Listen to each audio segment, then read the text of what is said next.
podcasting's choice. From coast to coast, continent to continent, right here 24/7. PNR. Blueberry. This podcast is a member of the Blueberry Network. Blueberry. No E's. That's Blueberry, BLUBRRY.com. Blueberry.com. This podcast is a proud member of the Lamb Podcasting Network. Find the network at largeassmovieblogs.com.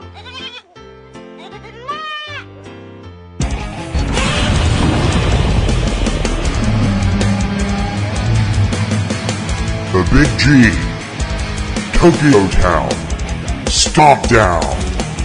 Hey everybody, welcome to another edition of the Big G Tokyo Town StompDown. We are counting all the way up to the release of the new Godzilla film here on Subject Cinema this month. You took my squee. Well, it's because I figured you haven't done it. I'm Kim Brown. I'm TC Kirkham. Now you can do it.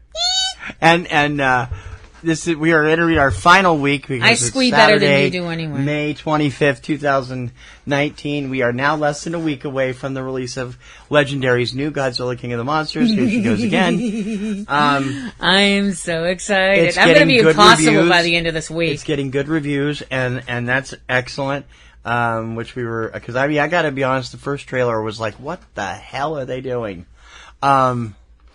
The whole the last one though with Over the Rainbow, was kind this of weird. really weird version. Their I mean, trailers I like for this film have been really messed up. I like this version of Somewhere Over the Rainbow. It's really kind of different. It's not as good as Impellitterates because I really did that. No, but Sam Harris does it stupendously. I'm sorry. This last trailer, I'm sorry. I had my definite When Harry Met Sally moment. You know, it's like,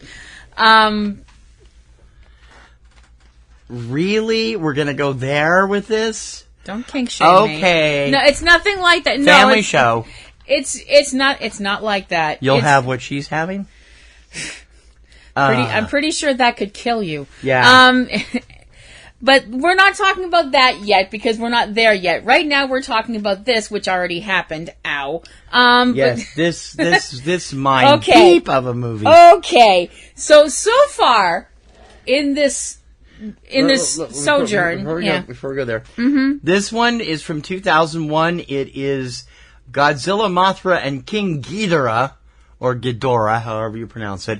Giant monsters all out attack from 2001. It is the third film in the Millennium series, the 25th film from Toho, and the 26th film overall, including the Roland Emmerich piece of crap. Yeah. So it's like, okay. bias? Who's biased? We're not us. biased. Okay, so now what were you going to say? Okay. Now, during this... The Millennium series is really messed up. There's that. Ah! Yeah, there's that too. During this monthly sojourn into Godzilla and his friends, Daily, you mean? Well, You said monthly sojourn. This for the month-long sojourn. Okay. Thank you. Into the adventures of Godzilla and his pals. We have seen a lot of, let's face it, really weird stuff. You know, we've had what? There's not been a lot of weird stuff. I mean, we're talking weird, like Twilight Zone weird stuff until the last 3 or 4 Well, movies. what I mean is we've had Godzilla fighting giant living blobs of pollution. We've had, time travel. We've had King Kong. We've had King Kong. We've had Godzilla fighting a giant mutated rose human Godzilla hybrid plant thing, sort of Pokemon reject. I don't know. But Don't you insult Pokemon like that. But now we get to this movie, which, oh my gosh, this is insane. And I'm saying that as a G fan. I am saying that as a devoted G fan who has gotten very nasty verbal smackdowns with other people who have been like, oh, they're just dumb movies about people fighting in rubber suits. And I have to completely educate these morons. Yeah. But this movie, though. Wow. This, by the way, this movie, despite its lack of being in the extremely long title, also includes Baragon. Yes. So we should mention that. Yes. All right. So what are the JSDF up to this time? This movie is such a check, please, when it comes to sanity. The last one wasn't? Well, that's my point. Okay. Oh, my God. Well, it's like you thought the last one was bad. Gird your loins, folks. Now, this film also follows a distinct pattern we've seen in the other Millennium films up to this point, in the fact that this film is a follow-up to Gojira from the 1950s and completely disregards all the other films in front of, Which is what all the Millennium series have done so far. So every time so far that we've gotten a Millennium movie, you get this. Boop, rewind. Boop, rewind. Well, I don't think it's so much rewind as I think it is offshooting different universes. Yeah, it's like every time you get another Millennium movie, it's like somebody taking a hammer and tapping on a piece of glass, so there's another crack and another crack and another crack. If you think of the cracks as alternate dimensions or alternate universes or like that kind of a deal, it's basically what happened when we sent Kat back in time in Avengers Endgame. Yeah. Okay. All right. Anyway, so just letting you know that. So this movie has absolutely nothing to do with any of the other Godzilla movies in the Millennium series, just like all the other movies in the Millennium series. Good grief, these people need help. There is a meeting of the Japan Self-Defense Force talking about the potential return to Japan of Godzilla. And dun dun dun. Which you think people would be dealing with an overwhelming feeling of deja vu, but not. No, because it's only happened the one time at this point, according to the history of the movie. Oh, this movie makes your head tilt like a dog hearing a strange sound. And an admiral named Tachibana is talking with the cadets about Godzilla's first attack way back in the 50s. News comes in of a nuclear submarine that has gone missing, which is obviously not a good thing. And as it turns out, they find the sub, yay, but the sub is destroyed, boo, and it was destroyed by Godzilla, even more boo. How is that possible? Godzilla was killed at the end of the first movie. Well, apparently not. He got better. He got better. Oh, it's a Marvel Universe thing. Hey! Or DC. Stop that. Yeah. His Admiral Tachibana's daughter Yuri is filming a documentary with her film crew at Mount Miyoko, and while they're there, this earthquake happens because it's Japan and they do get earthquakes. The thing is, they're not. This was like. You get the feeling it's like either they don't get a lot of earthquakes in this area or they had no warning because people are all like, oh, an earthquake, how shocking, kind of thing. And I'm like, you live in Japan. Wouldn't it be how shaking? Sorry, anyway. Did the earth move for you too? Family show. What? So there's another earthquake later in the evening, which winds up killing a bunch of people, but they're bikers, so nobody cares. My God, really? Well, this weekend is the big charity bike ride up here. That's hardly a nice thing to say. I'm not saying I don't care about bikers. Well, of course I care about bikers. Can you get, honestly? Of course I care about bikers. Bikers are awesome people. But I'm saying it's Japan. One of your favorite wrestlers is a biker. Yeah, I know. I'm just saying that the Japanese people that are in the film don't really seem to mind that a bunch of bikers got killed. Okay. Well, that's not what it sounded like to me. There is a survivor who was a truck driver who saw a monster come out of the ground. This monster called Baragon. So the next day after this occurs, Yuri can't convince her boss to go and report what they saw. Because, the whole, it might cause a panic, so people do know that there was this attack, not attack, but the earthquake happened and some people haven't died, they still need help. Some of the bikers actually they did survive, they're buried alive. So the JDSF goes in to try and rescue them using a missile. The trucker who survived tries to tell what he saw to the military, but what he saw, they believe it was Godzilla. As it turns out, they're wrong. The military's wrong about something? Japan's military has a real track record for doing that in these films. Gasp, clutch, heart, look shocked. And yet they will listen to Short Pants Kids on occasion. Well, yeah. See Mothra. Anyway. No, Mothra doesn't usually have the... Mothra's the only film in this series, except for the two that were kid-oriented directly, that has a Short Pants Kid in it. Yeah, I know. Okay. So yeah, anyway. but that kid wasn't nearly as annoying as the No, Short but they Pants. listen to him. Yeah. Anyway. They're not... I mean, it's not Prince of Space or Neptune Men territory I was thinking by far. more of the Short Pants Kids in Gamera, the Gamera movies, but anyway. Oh, Gamera is a friend to children everywhere. You never get tired of that line, do you? No, I don't, because it's stupid. Anyway, go on. A friend of Yuri's, Takeda, believes her that a monster was probably the cause of the earthquake and gives her a book on what are called the guardian monsters. So apparently Japan has guardian monsters. This is sounding really alarming to me. I'll tell you why later. Go ahead. Okay. So things take another downturn when there's an attack in Kagoshima at a specific lake, like Akeda, and Mothra appears and goes after a group of teenagers who are hanging out at this lake, which is odd because Mothra doesn't usually do stuff like that. Mothra is always, Peaceful and friendly. Yeah, and helpful to humans. Yeah, Mothra's always been benevolent in the past. I mean, yeah, she knocks over buildings and stuff, but she's not doing it on purpose. She can't help it. She's a giant moth. What do you want? So when the JDSF goes in and looks at some footage from what happened with the nuclear sub and all that, they see these what appear to be some dorsal fins that are glowing, which is obviously not a good thing, and they come to the conclusion that what destroyed the sub and all that was Godzilla. Yuri winds up interviewing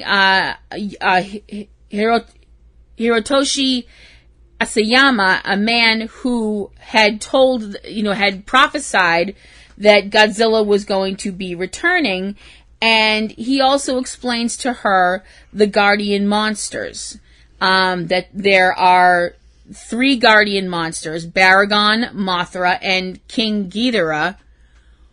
What? And he tells her that they have to be awakened, because if they're not awakened, Godzilla's going to come back and Godzilla's going to wreck Japan. Okay, first of all, big, huge time out. We'll discuss those at the end. Let's keep going with the movie. Fine. Because I got to bring up something else too. So anyway. Okay. So Yuri takes her documentary team and they go to this shrine that's been there for centuries for the guardian monsters, and she finds this stone while she's there that's obviously very important to the plot. Godzilla manages to come ashore at Maganote and attacks the Bonin Islands. No, Bonin. Bonin, what did I say? The Bonin Islands. Bonin. I think it's Bonin. Family show! I know. See, it's annoying. I didn't say anything. It's annoying when people do that, isn't it? I didn't say anything. No, but you're smirking at me. You're smirking at me anyway. I know what you're thinking. Yes, you do, actually. So, Godzilla shows up, goes on a rampage, stomps the hell out of the place, and there aren't many people left alive afterwards. Yuri goes back to interview Mr. Isayama and finds out what's going on with Godzilla, and now we are getting into serious WTF territory. Yeah, even worse than the last film. As it turns out, sit down for this, she finds out from Mr. Isayama... I'd like to know how he knows this. Yeah. How did he know Godzilla was coming back? He's a prophet. Who knows? Yeah. So, as it turns out, the souls of people who died during World War II, specifically souls of people who were killed by the Japanese during World War II, have somehow become trapped in Godzilla and are using Godzilla as a vessel, I guess. And their goal is to destroy Japan as a way of punishing Japan and the Japanese people for forgetting about the wartime atrocities that Japan committed. Yeah. Mm-hmm. Okay, for everyone who always says these movies are anti-American, not this time, not really. No, not really. But the story, well, you know. So anyway. Well, goodbye. I'm leaving. So now get back here. If I have to finish this, you have to finish this. Get back in here. So a few days go by, and Godzilla winds up showing up again, and this time so does Baragon, and they wind up battling, and they have this big fight. In a town in the Kanagawa prefecture called Hakone, or Hakone. I'm not quite sure how you pronounce it. Hakone, I think. If I pronounced it wrong, I'm terribly sorry. Japan is a beautiful country and has a beautiful language, and I'm just a dope with a mic and can't pronounce anything. And 8 different books on learning how to speak Japanese that you've never used. I can say a few words. Not many. Okay, fair enough. So anyway, I can say more than you. Yes, you can. So Godzilla winds up winning this fight, and Yuri winds up getting hurt because they're there watching this because they're idiots and don't run away. So she wants, but she's not hurt that badly because she wants to go and see where Godzilla's going to show up next. And when she's told no, you can't, she winds up leaving. Okay, so she's hurt. But she's not hurt enough. What'd she do? Break a nail? Well, she's not... Seriously? Well, she's not dead hurt. She's not crippled hurt, and she's not missing a limb hurt. So she's still like... I'm sorry, she's seen this. I've only had the Wikipedia to go up on. Yeah, I haven't she's seen not, it, so she's not breathing out of a hole in her neck or anything like that. So she's all like, I have to do my job, plucky female reporter Lois Lane type, She's got spunk. Finish the line. I hate spunk. Thank you, Mr. Grant. Mothra has spun a cocoon, which is discovered in Lake Akeda. And so the Japanese Defense Force, who now, they're all like, oh crap, it's Godzilla again. And they send out a bunch of fighter jets to try and, deal with Godzilla. And Godzilla deals with them in the usual way he deals with them. Atomic breath, raining down carnage and chaos, and they all get wiped out. Big surprise there. A defense line is set up around Yokohama, and Mothra winds up, going through her transformation, and Ghidorah is also awakened, but he's not at his final stage yet, and they both head toward Yokohama to battle Godzilla. Godzilla winds up taking out Ghidorah, at least temporarily, because he's not at full strength yet. And Mothra winds up absorbing, Godzilla breathes his atomic breath at Ghidorah, trying to destroy him, and Mothra throws herself in front of the atomic blast to save Ghidorah. And that made my head ache. And Mothra, too, because it's probably toast at this point. She's not feeling so well, no. The Japan Defense Force attacks again, but they, needless to say, do not stop Godzilla. And this, to the surprise of absolutely nobody, pisses Godzilla off even more because he's already in a bad mood and he's possessed. Get out of my way. I'm pissed. Because I can't think of any other way to put it. He completely destroys the defense line that has been set up and also kills Mothra later on. Mothra's spirit leaves her physical form and winds up joining with Ghidorah and transforms Ghidorah into his King Ghidorah form, the much more impressive one that should be able to take on Godzilla. Say what? It happens in these movies. It's just... He evolved, okay? You watch enough Pokemon. He evolved, yeah, but Mothra? Well, she's dead. Anyway. Her soul went into Ghidorah. Right, exactly. What? It's perfectly simple. Her soul went into Ghidorah's body and made him evolve into King Ghidorah. How hard is that? Perfectly simple. A child can understand it. I'm getting glared at. Pika. Anyway, so Godzilla and King Ghidorah start fighting, which of course causes a crap ton of collateral damage. And Ghidorah, I'm sorry, I keep saying Ghidorah, it is Ghidorah. Ghidorah manages to actually hurt Godzilla, and they wind up falling into the water. They wind up... Tell me you did not just compare Godzilla to a scared dog. I'm just doing sound effects. Well, they wind up fighting in the water. He doesn't run away from Ghidorah.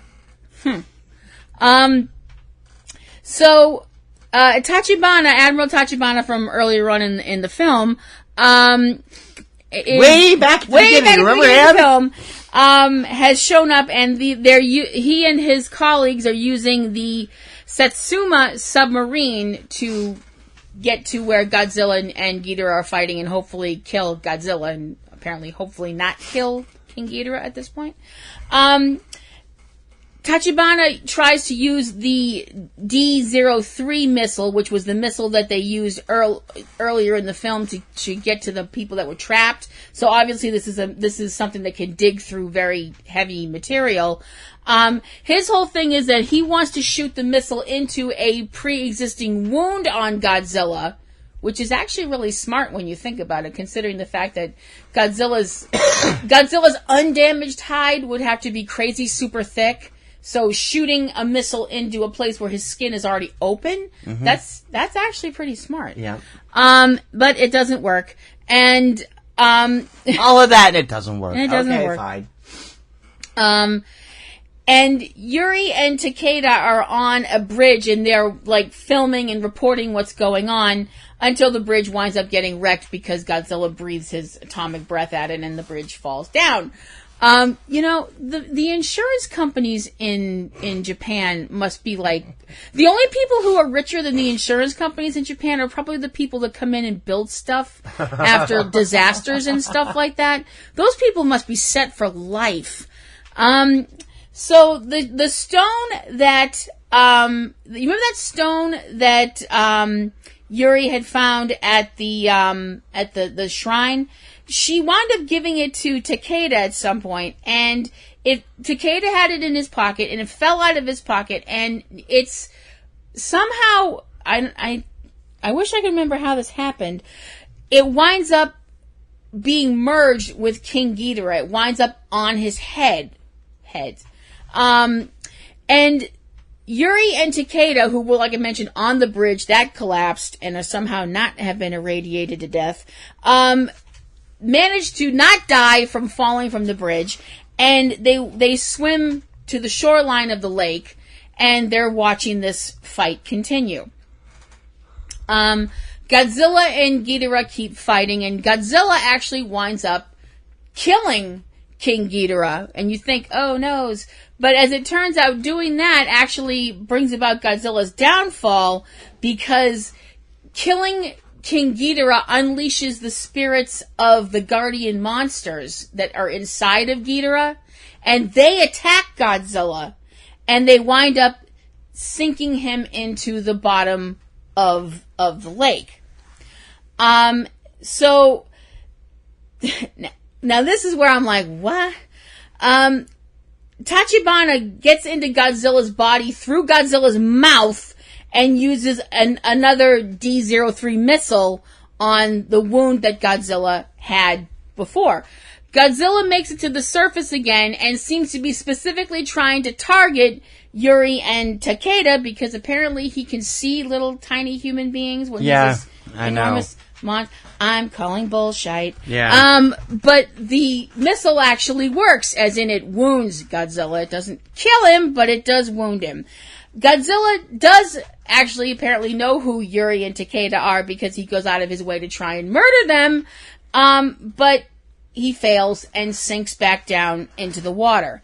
Tachibana, who is still inside Godzilla's body, manages to get out before Godzilla disintegrates.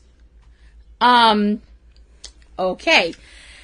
Japan picks itself up and dusts itself off and, is like, hey, we're all not dead, woohoo! And they're, rejoicing that Godzilla has died. But the thing is, as it turns out, Godzilla's heart is still on the ocean floor. and it's still beating, which is a really gross visual. And the movie ends. But they know that the heart is not there anymore. So doesn't that mean, as Raymond Burr put it, the world can rise up and live again? Well, they don't know the heart. Yeah, they don't. Right. Apparently nobody went down to look. Oh my God, this is so messed up, it's scary. Oh, yeah. Number one, this opening of these monsters has me terrified about next week's movie. This is basically the plot line from Godzilla King of the Monsters. I don't think it is. I don't think it's it some is. of it. Some of it is. I don't know. We'll see. The impression I get from the trailers for well, I know they're calling them Titans. They're calling them Titans, yes, but Titans isn't the same thing as Guardian Monsters 1. 2, it's all the simple fact that the impression that I got specifically from Kong Skull Island, when you saw those pictures in the at the end of the film, the pictures that were on the cave walls, it looked like the three monsters, Godzilla, Rodan, and Mothra, are fighting the one big monster, which is King Ghidorah. Right. That's what I got. But they say right in the trailer, they just follow the alpha. They're trying to find the alpha. They're trying to find the alpha so they can defeat the alpha so they can be the alpha. Okay. That's what I got. All right. But of course, anyway, we'll get into that next week. Of course, hold up. We also have to remember one of Kim's movie rules. Oh no. No. Hey, you need to write these down and give them names. You always get very spiffy, squiffy and all that with my movie rules, but I'm always right. No, you're not. 90% of the time you're right. Not always. Okay. But, one of my movie rules is if you watch a trailer and there's no dialogue at all, it's a foreign movie and it's going to be in subtitles. Right. Okay, that's true. My other rule, trailers always lie. Well, that's true too. Yeah. So, I mean, if you think I'm talking out of my hat with that one, go back and find yourself a trailer for Hero on YouTube and see what I mean. Just go back and look at the trailer for Avengers Endgame. Yeah. All right, so you were about to say something about this. About what? About when we were just talking about the legend of the Guardian Monsters, Baragon, Mothra, and King Ghidorah. Okay, yeah. All right. So let's go there. Time out. Time out, King's X. Hold on. Wait a minute. Now, I realize that all of these films, because reasons, they kept hitting, what I said before about that they kept hitting rewind, they're actually not hitting rewind. I know I'm about to completely carbon date my butt, but what they're actually doing is they're hitting, was it play and record at the same time? Erasing everything and then starting over again. That's what they're doing with these movies. Every single movie is play and record. You know what I mean? I'm trying to think of the digital term for that. There is one. Anyway, I know what you mean. But every single movie, other than the fact that they rewind the previous movie and start it from the beginning and then hit play and record and film a new movie over it. Yeah. Except for the fact that the one constant all of these movies have is Godzilla showed up in 1950 whatever and wrecked a bunch of stuff. After that, everything is new every single time. Right. Once or twice that can be interesting. But by this point you're like, really? Really? Well, I think that I gotta say, this whole plot line about Godzilla being filled with the souls of people murdered by the Japanese army is an interesting one. I wish they'd explored it a little bit differently than in this piece of crap from the sound of it. I mean, I haven't seen it. I'm saying that from description. I have to be on, now like I said before, my thing was like, oh, now King Ghidorah is a good guy. No. What? Ghidorah's never a good guy. What the actual hell? No! King Ghidorah has never been on the side of light. Ghidorah has always been a monster that causes destruction and terror and mayhem, and why are you looking at me like that? On the side of light? We're going to Jedi terms now? I could have said on the side of the angels if you wanted to make things really metaphysical. But saying he's been a good monster, that just sounds awful. Who's a good monster? He's on the dark side. Yeah. He's on the dark side of the moon. He is the dark side of the moon! But anyway. It's just the idea that Ghidorah is supposed to be a heroic monster flies in the face of every single solitary kaiju movies before this. Yeah. He turned over a new leaf.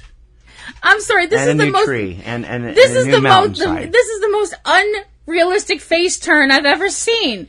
I'm sorry. That's a subtle reference to ringaroundtherosie.net. At the risk of sounding so shallow, I can't believe these words are actually about to come out of my mouth. I'm actually ashamed of myself for saying it. The reason why it bothers me so much is because Ghidorah doesn't look like a good monster. Right. He looks like he's supposed to be a terrifying badass. That's the whole point. He's a giant three-headed dragon. For crying out loud. It's like you might as well Are you done spazzing out now? I'm just saying, you might as well have a sign around your neck that says, "Hi, I am a complete and utter badass."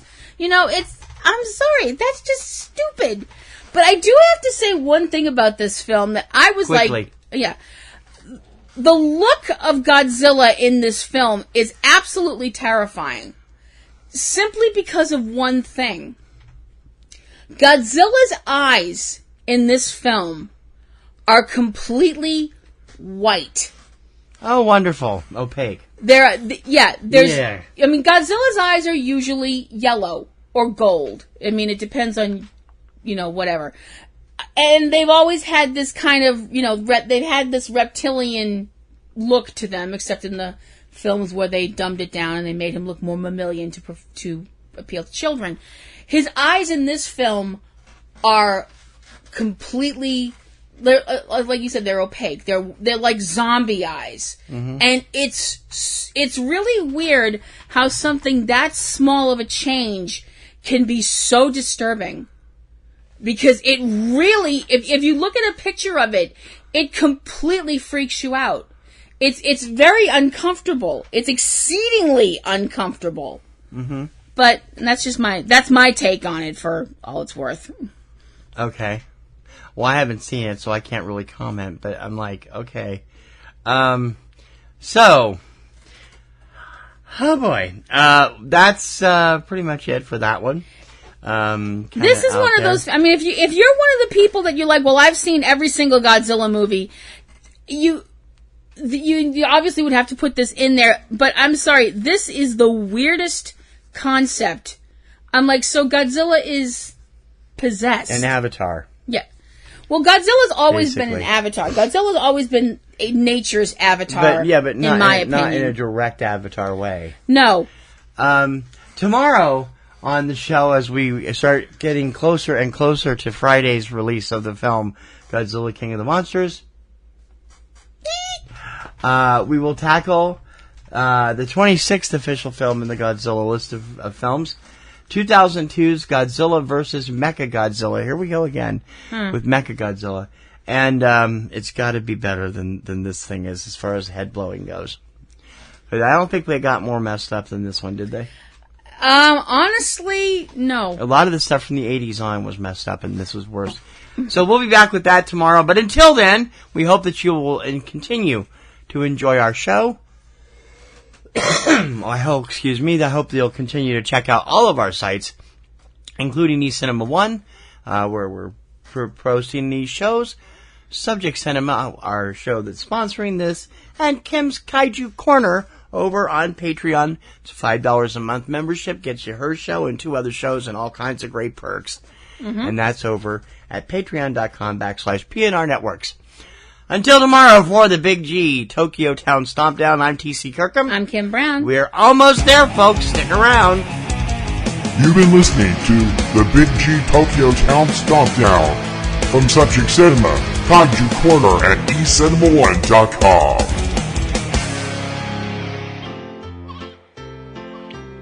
This podcast is a proud member of the Lamb Podcasting Network.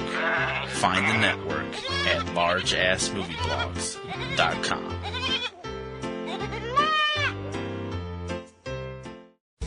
Podcasting's choice. From coast to coast, continent to continent, right here 24/7.